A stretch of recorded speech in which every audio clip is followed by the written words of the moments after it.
Keeping a useless guy like you here any longer is a loss for the company. Go home. I had just returned to the head office after 10 years at a branch office, and my boss, Mr. Nesbitt, threw his coffee at me. He was the type of person who didn't do any work and harassed his subordinates in various ways if he didn't like them. I knew when I heard those words, there was no other line I could think of that was as unconvincing as that one. But there was no point in talking back. I decided it was better not to provoke him, and I agreed with him. I'll clean up and go home then. Of course, I was lying about going home, but I had to give up on the tasks I was going to do after this. As I was thinking about what to do with the wet floor, the CEO appeared. The pale-faced CEO was worried about me and decided to call those who had gathered there to the conference room. It was the room where the executives were gathered. That was where the revenge against Mr. Nesbitt began. My name is Steve Morrison. I'm a 43-year-old man with many weaknesses. My flaw is my clumsiness, which makes me take a long time to get anything done. Not only that, but I have a poor memory and rarely succeed at things on the first try. So when I was young, my parents used to say things like this to me. You have to work twice as hard as everyone else to do what they can, Steve. But that's okay. You're doing your best until you make it. You may be clumsy, but you work hard towards your goals. Hearing their words, I realized that even things that seem bad at first glance could be seen in a good way. So I started trying to think positively about things, even bad things, as much as possible. I'm proud to say that this way of thinking has helped me to understand the feelings of others who are struggling with the same issues and the importance of hard work. I'm currently working in the advertising department of a small company. I didn't do very well on the written test I took right after graduating high school, but I was told in the interview that my way of thinking was admirable. Our company has just been founded by our CEO, Mr. Johnson. We'll probably have a lot of trial and error in our work every day. So we'd like to welcome someone with a mindset like yours. It was probably my way of thinking that got me hired. I got through the hiring process, and I ended up working at the head office in the city where I had my interview until I was 30 years old. During that time, the company grew rapidly and even established several branch offices in other regions, but I could no longer stay at the head office. It was because my grandfather in the countryside had fallen ill. I'm sorry, but may I quit this job to take care of my grandfather, who is in poor health? That must be tough. But in that case, you could also work at a branch office. Why don't you think about it? At first, I thought of quitting, but thanks to my boss, I was able to continue working at that company, and I'm grateful for that. So 10 years ago, I was transferred to a branch office near my grandfather's house. I thought I would continue working at the branch office until my retirement. But the other day, I was told that I would work at the head office again. I was transferred back because I was asked to do something by Mr. Johnson, the top of the company. I could feel the cool October breeze blowing on my face. It was the start of yet another fiscal year, and it also marked the start of a new year for me at the head office. Having been away from the city for so long, I faced many unfamiliar things and situations that came with my new life. And it started with getting to the office. Which platform does the next train I'm supposed to transfer to depart from? I was wandering around the station on my way to work. I was jostled by the crowds and getting both physically and mentally worn out from it. Perhaps feeling sorry for me, a young woman in a suit spoke to me. Are you lost, by any chance? The person who spoke to me hesitantly was Catherine Williams, a woman in her 20s. She's a colleague who would be working at the same workplace as me starting this autumn. But I didn't know her yet at that time, so we were interacting with each other as strangers. Yes, I used this station a few days ago too, but I'm just really bad at remembering things and got confused. I'm aware of what I'm bad at. So I had written down notes about the train I was supposed to take, but I guess the structure of the station was too complicated. The contents of my notes were completely useless. Hearing my words, Catherine peeked at the notes in my hand. Excuse me. May I have a look? She said, and after reading what was written on the memo, she smiled at me. I take this train too. I'll show you, so please follow me. Really? Thank you so much. I had thought my first day at work was off to a bad start, but thanks to this kind person, I felt a little more at ease. After that, Catherine and I rode the same train and got off at the same station. In the end, we even ended up at the same company. Having experienced this strange coincidence, we could only look at each other's faces and laugh. There, I finally introduced myself, and as I entered the office while chatting with Catherine, I encountered an unpleasant scene at the entrance. Just ahead of my line of sight, a man was yelling at his smartphone. He was a man who seemed to be in his 50s. He was chubby and shorter than the average height for men. "I told you I forgot my lunch. You say you have things to do too, huh? I don't care. What are you gonna do if I can't have lunch because of you? Think about that.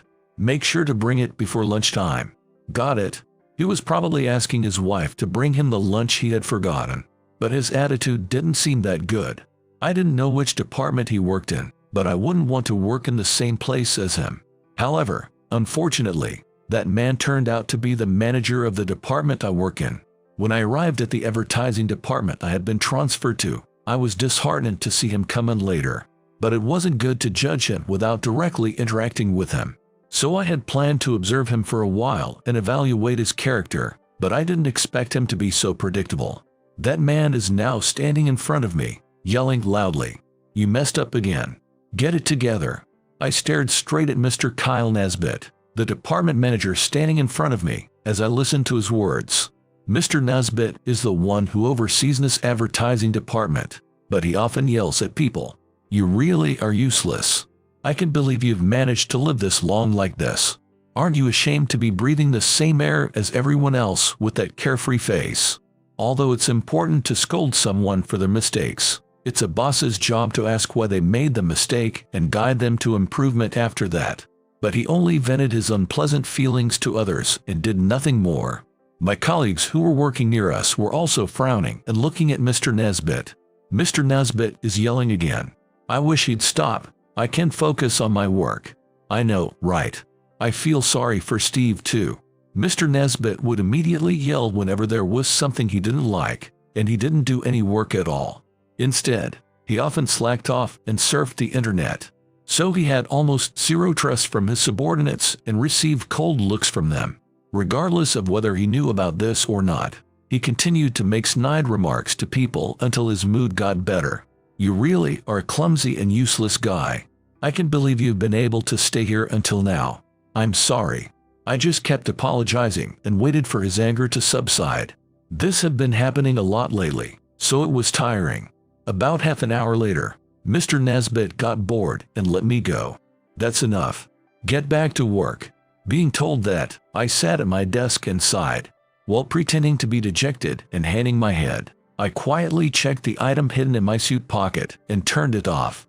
Checking the computer on my desk, there was one email from the CEO, Mr. Johnson.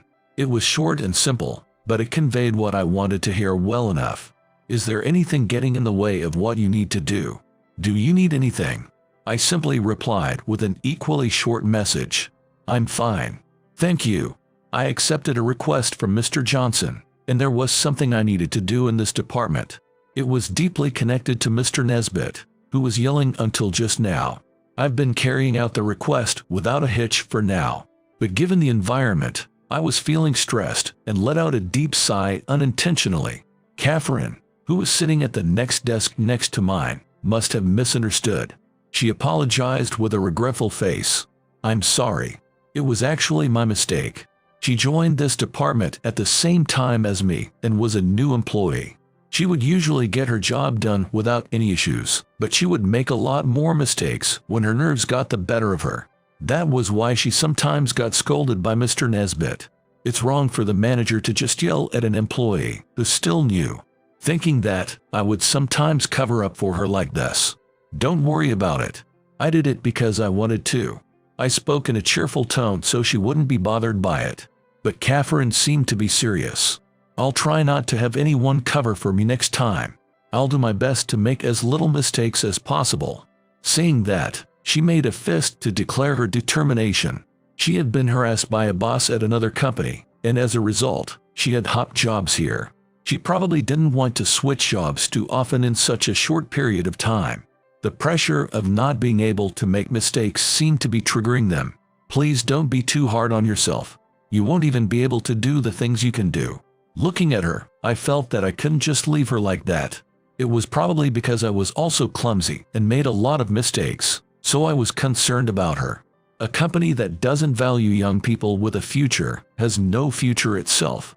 If Mr. Nesbitt continued to do as he pleased, employees who got discouraged by their mistakes might start hiding them, and their motivation might decrease, leading to lower work efficiency.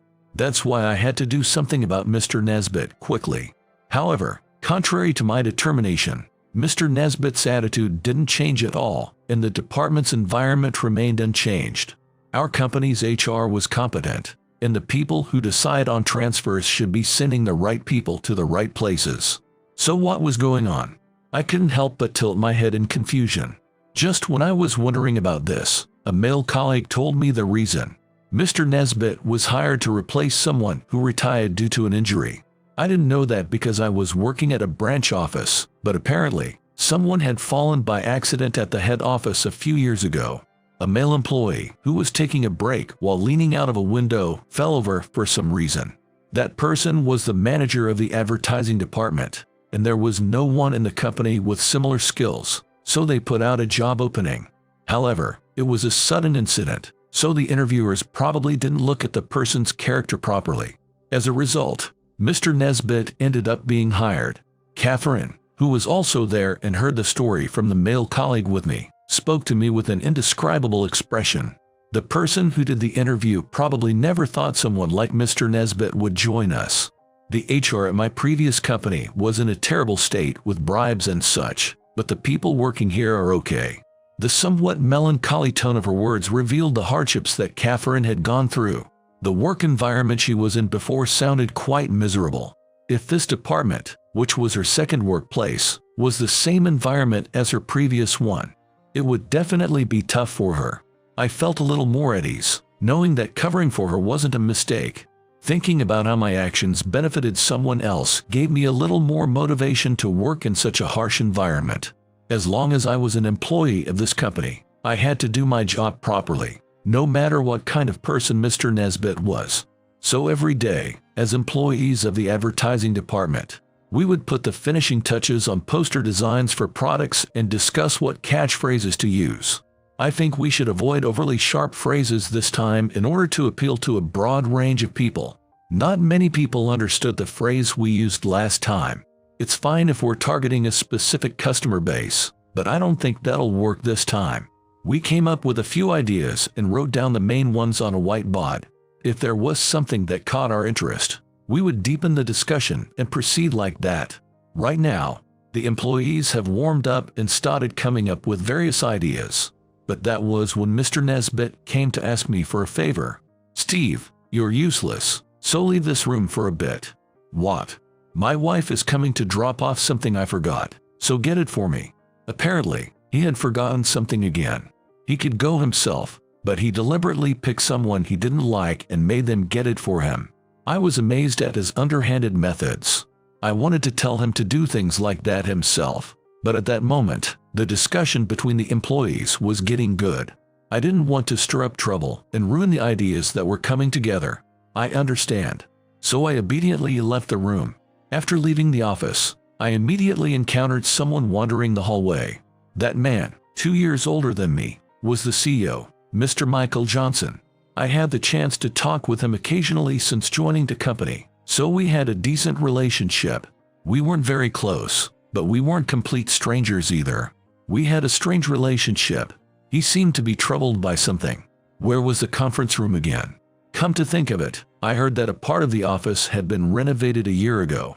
I found that out when my colleague told me about Mr. Nesbitt's personnel issue the other day. Part of the layout of this company's building changed. The construction was supposed to prevent the accidental fall that occurred several years ago from happening again, but they also found that other parts of the building were deteriorating, so they made some changes to those parts too. Because of that, the CEO seemed to be lost. It was said that Mr. Johnson was well known at the head office as a CEO who makes a lot of rounds. He had a good reputation as a CEO who looked out for his subordinates, but I knew something about him that people didn't. Mr. Johnson had a terrible sense of direction. While he was wandering around, the employees probably misunderstood his actions. "Where are you headed, sir?" The man in front of us was the one who led us. I couldn't just leave him, so I called out to him, and Mr. Johnson's face lightened up. "Oh, Steve, you're a lifesaver. Everyone's working now, so I felt bad about asking someone for directions. Could you show me the way to the conference room?" "Yes, sir. Please follow me." At times like this, I thought about how tough it must be considering his position. As the leader of this company, Mr. Johnson had to be reliable, so he couldn't really ask people for help. His pride could have also made it hard for him to talk about his lacking sense of direction to others. When we arrived in front of the conference room, Mr. Johnson thanked me with a relieved look on his face. "Thank you. By the way, how's that investigation I asked you to do going?" "Well, it's going all right, I guess."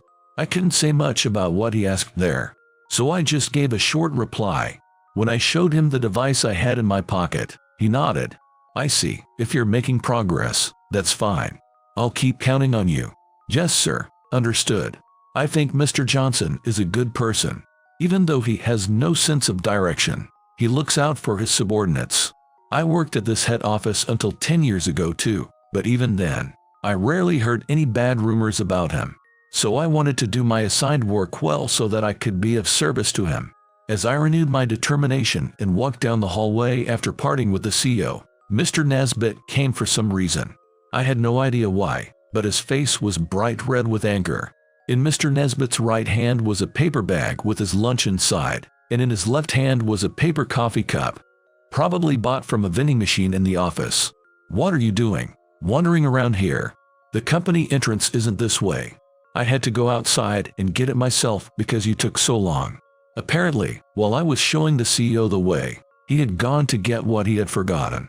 As bad luck would have it, at that exact moment, music indicating the start of the lunch break started playing over the office pass system. "I'm disappointed you can't even run such a simple errand. I don't need you anymore. You're fired." The broadcast probably added fuel to the fire. He spoke in a fit of anger and dumped his coffee on my head. "Keeping a useless guy like you here any longer is a loss for the company. Go home." I acted calmly, thinking that wasn't something he should be saying, seeing as he was always slacking off.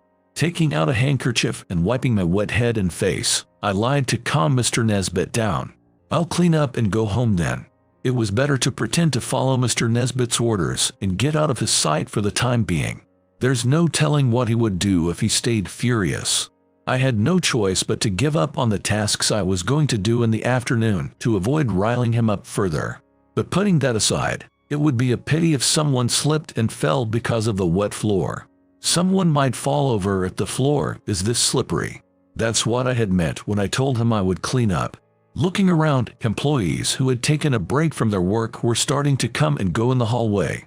I didn't want to cause injury to those who were not involved. Well, cleaning up is a fitting job for a good-for-nothing like you. Hearing my words, Mr. Nesbitt threw the empty cup at me and then tried to leave. In the midst of that exchange, an unexpected person appeared. "Steve, what happened? You're drenched." If you think about it, this was right in front of the conference room where Mr. Johnson had just entered. So when the commotion occurred, it was only natural for those inside the room to come check on the situation. Not only was Mr. Johnson there, but even my colleagues were gathered around too. "Steve, thank goodness. We were worried because you didn't come back." Catherine and the others who found me were relieved. They probably thought that I was taking too long for the simple task that Mr. Nesbitt gave me to do. So it seemed they were looking for me. I felt bad for making them worry. Catherine looked relieved, but immediately noticed me being drenched in coffee and was taken aback. "Are you okay? How did this happen?"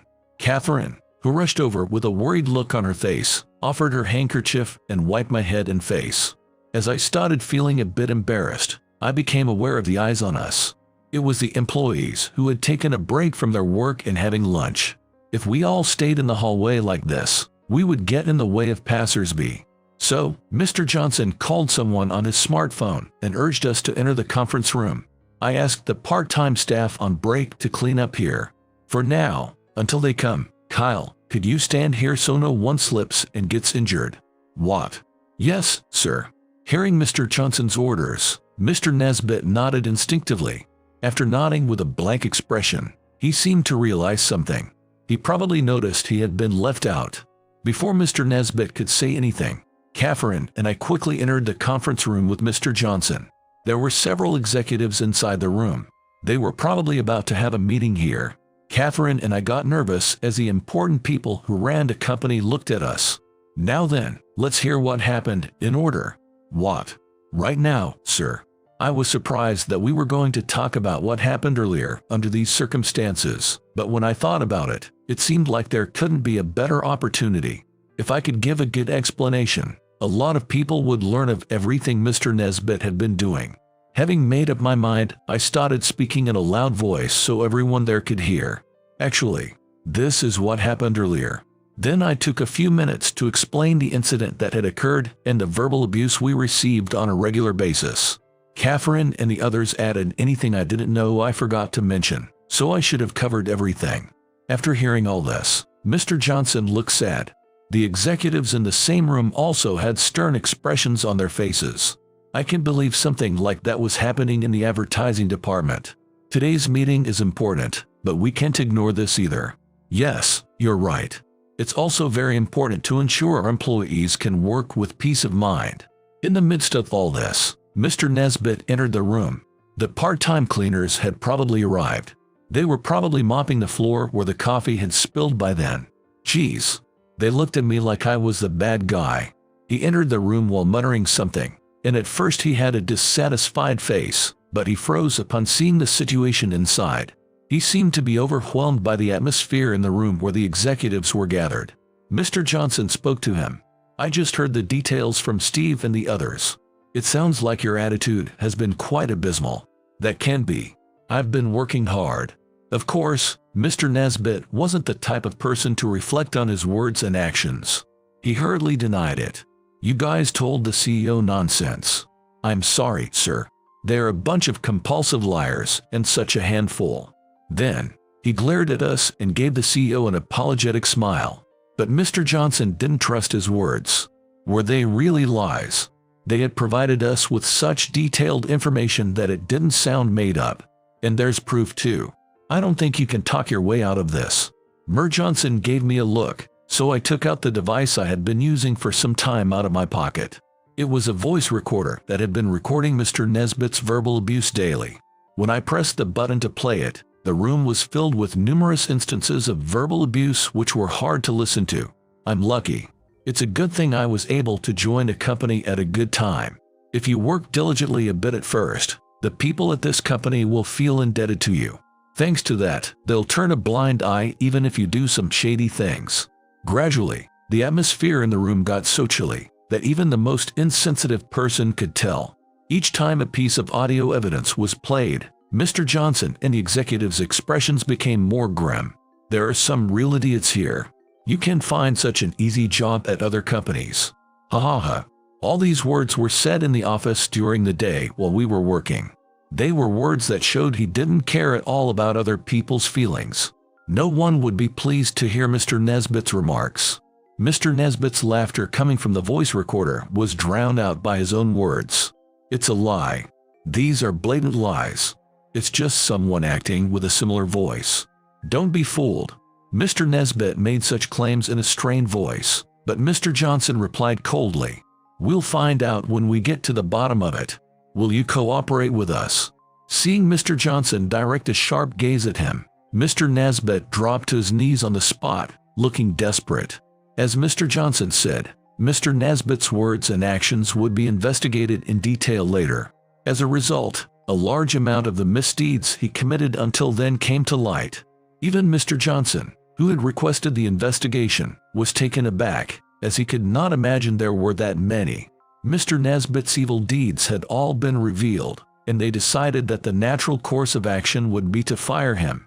Now, he spends his days in the office with a stunned look on his face. Why is this happening to me? I don't understand. I could have had it a lot easier with this company. I don't think he can hand over his duties to the next person in that state. Inevitably, we're the ones who handled his duties, as it has always been. But at least we can see a light at the end of the tunnel.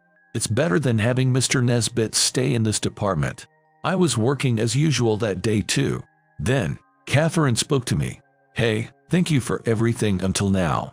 for covering for me from Mr. Nesbitt. Those were words of gratitude for what I had been doing.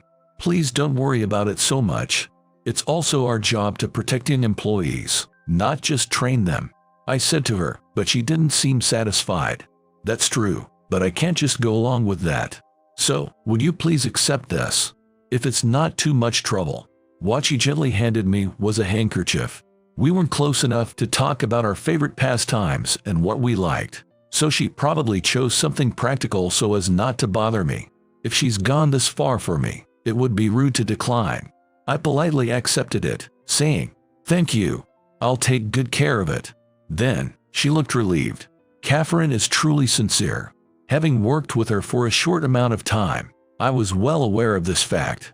She may make a lot of mistakes now, but she works hard every day and tries to do something about it.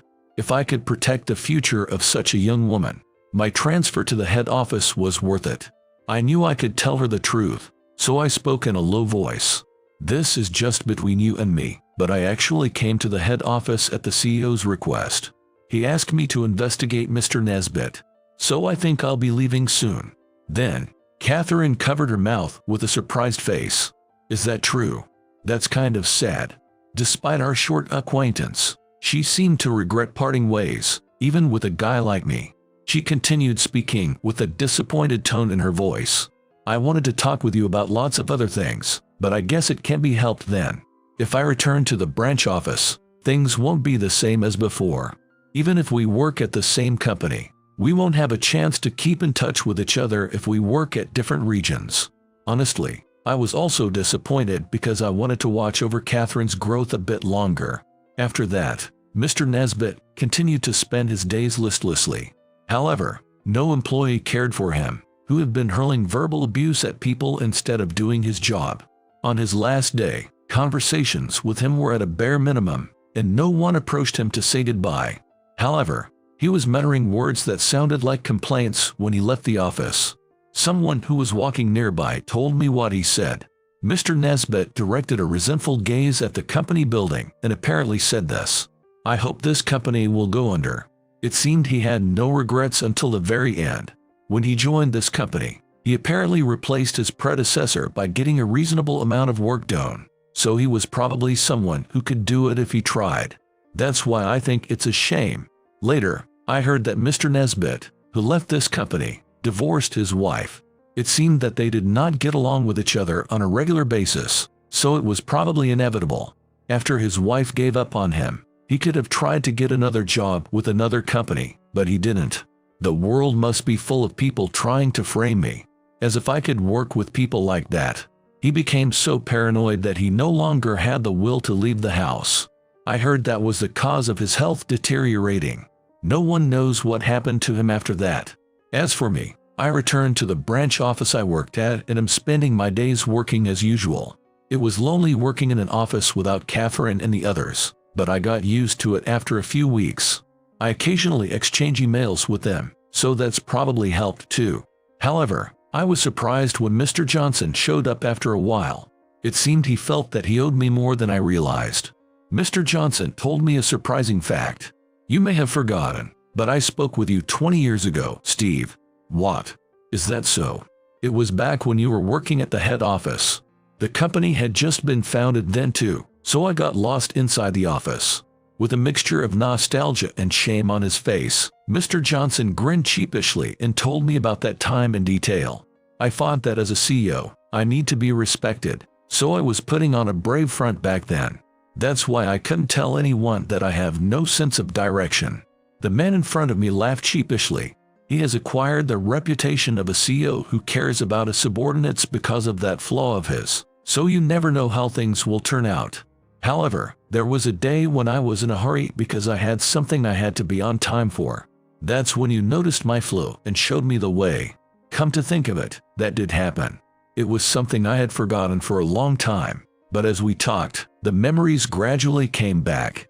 At that time, because I often get lost myself, I noticed that the CEO had the same flaw as mine from the way he looked at me and his small gestures. Do you remember how I couldn't help but be a little vulnerable back then? If I recall correctly, he said something like, "It must be pathetic for a CEO to have such a flaw." However, I shook my head, disagreeing with him. I'm pretty sure of that. Because that's what I would do now, too. There's something you told me back then. That any flaw can become a positive thing depending on how you think about it. So those words encouraged me to start thinking positively. I hadn't forgotten what you did for me. Thank you so much. No, it's nothing. I didn't say anything important. Even so, I'm very thankful for those words. Mr. Johnson thanked me sincerely. Then, he grabbed my hand and made a promise. I will never forget this debt of gratitude. If you have any problems, you can count on me. I promise I will be there to help you. Thank you, sir. I said that while averting my gaze, feeling embarrassed. I didn't think much of it at the time, but a few years later, I would be saved by those words. This summer recorded unusually hot weather. Several of the branch office's air conditioning units broke down, and a large number of employees suffered from heat stroke, but the head office sent us new equipment and staff. Long time no see, Steve. This time, it's my turn to help. I was truly grateful to Mr. Johnson when I was reunited with Catherine, who had matured, and we were able to work together again. That led to my marriage with Catherine. We have a child and a happy household. I don't have many expectations for the adorable little girl who was born. I'll be happy as long as she grows up carefree. But this is what I tell her about the idea of having flaws. Whatever flaws you may have, there is always a positive side to them if you change the way you look or think about them. Really. Okay. I won't forget it, Dad. I myself intend to live my life from now on so as not to forget that.